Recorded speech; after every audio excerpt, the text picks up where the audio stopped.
সামনেই আসছে পৌষ সংক্রান্তি। পৌষ সংক্রান্তিতে আমাদের বাঙালি বাড়িতে প্রায় পিঠে পুলির পরব তো চলেই থাকে। সমস্ত বাড়িতেই ওই দিন কম বেশি পিঠে হয়ে থাকে। যারা একেবারেই পিঠে বানাতে পারেন না, যাতে খুব সহজেই বাড়িতে পিঠে বানিয়ে খেতে পারবেন, সেই রকম একটা পিঠে রেসিপি আজ আপনাদের সাথে শেয়ার করব। আজ বানাবো চুষি পিঠে। বানানো খুবই সহজ, খেতে কিন্তু বেশ সুস্বাদু হয়। তো চলুন আজকে এই রেসিপিটা শেষ পর্যন্ত দেখার জন্য অনুরোধ রইল। আমার রেসিপি যদি ভালো লাগে তাহলে অবশ্যই সাবস্ক্রাইব করে পাশে থাকারও অনুরোধ রইল। চলুন রেসিপিটা শুরু করা যাক। নমস্কার বন্ধুরা, রুনুর নিরামিষ রান্নাঘরে সবাইকে আবারও একবার আমন্ত্রণ জানাই। রেসিপিটা বানানোর জন্য প্রথমে গ্যাসে একটি প্যান চাপিয়ে দিয়েছি, তাতে দিয়ে দিলাম 1 গ্লাস পরিমাণে জল। এবার এর মধ্যে দিয়ে দিলাম 1 টিস্পুন পরিমাণে লবণ। জলের সাথে লবণটা যখন খুব ভালোভাবে মিশে যাবে আর জলটা যখন ফুটে উঠবে, তখন আমি এর মধ্যে দিয়ে দেবো চালের গুঁড়ো।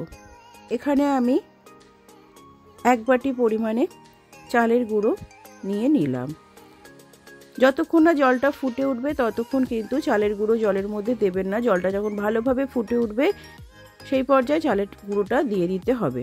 এবার আমি খুব ভালোভাবে জলের সাথে চাল গুঁড়োটা খুব ভালোভাবে মিশিয়ে এরকম একটা ডো টাইপের বানিয়ে নেব। যখন এরকম ডো টাইপের হয়ে যাবে তখন আমি গ্যাসটা বন্ধ করে চালগুঁড়ির ডোটা নামিয়ে নেব।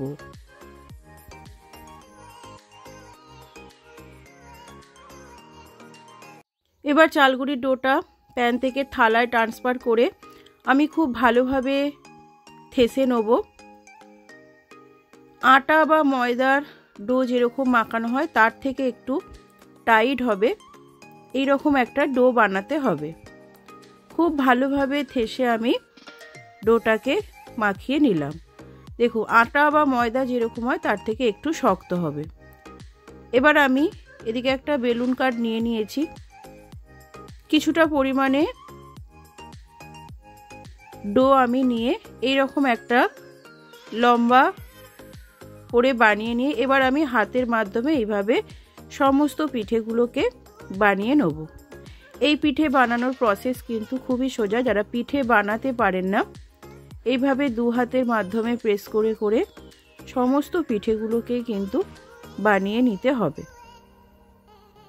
এইভাবে আমি সমস্ত পিঠেগুলো বানিয়ে নিয়েছি। এবার আমি গ্যাসে হাঁড়িতে নিয়ে নিয়েছি 500 গ্রাম পরিমাণ গরুর দুধ। তার মধ্যে দিয়ে দিলাম 2টো থেতো করে নেওয়া এলাচ, দিয়ে দিলাম কয়েকটা তেজপাতা। এবার আমি দুধটাকে খুব ভালোভাবে ফুটিয়ে নেব।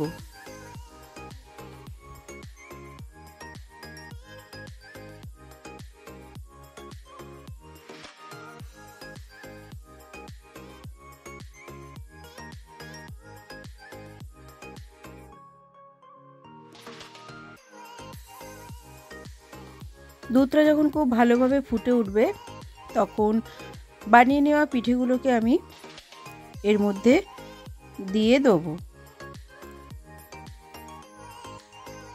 সব কিছুকে খুব ভালোভাবে একবার হালকা হাতে নাড়িয়ে নেব। এই পর্যায়ে খুব বেশি নাড়ানাড়ি করব না, হালকা হাতে একটু নাড়িয়ে অপেক্ষা করব ফুটে ওঠা পর্যন্ত।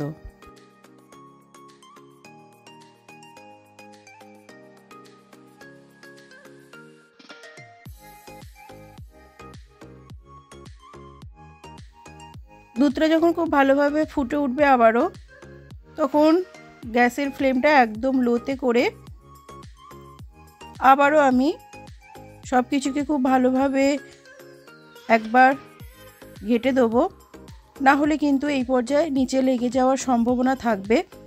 তাই বারে বারে কিন্তু এর মধ্যে কাঠি দিতে হবে। এবার আমি এর মধ্যে দিয়ে দেবো চিনি।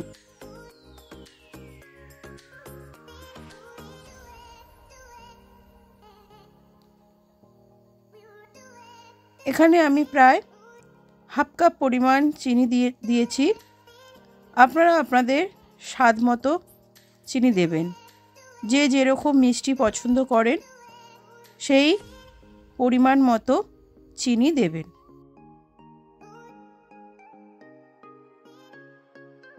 আবারও আমি সব কিছুকে খুব ভালোভাবে মিশিয়ে নিলাম।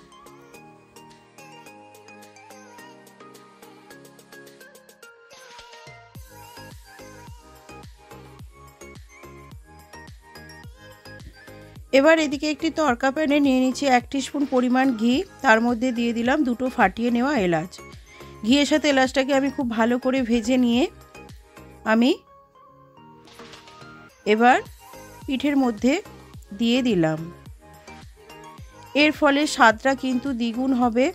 অবশ্যই এইভাবে ঘিয়ের মধ্যে এলাচটাকে নামানোর আগে দিয়ে ব্যবহার করবেন। সমস্ত কিছুকে আবারও খুব ভালোভাবে মিশিয়ে নিলাম। পিঠে আমাদের একদম রেডি। এই পিঠে কিন্তু গরম অবস্থায় খেতে খুব একটা ভালো লাগবে না। যত ঠান্ডা হবে বা ফ্রিজে রেখে আপনারা পরিবেশন করবেন। তৈরি হয়ে গেল আজকের রেসিপি চুষি পিঠে। বাড়িতে অবশ্যই বানিয়ে সবাইকে খাওয়ান আর নিজেও খান। আজকের রেসিপি কেমন লাগলো কমেন্ট বক্সে কমেন্ট করে জানাতে ভুলবেন না। সবাই ভালো থাকবেন, সুস্থ থাকবেন।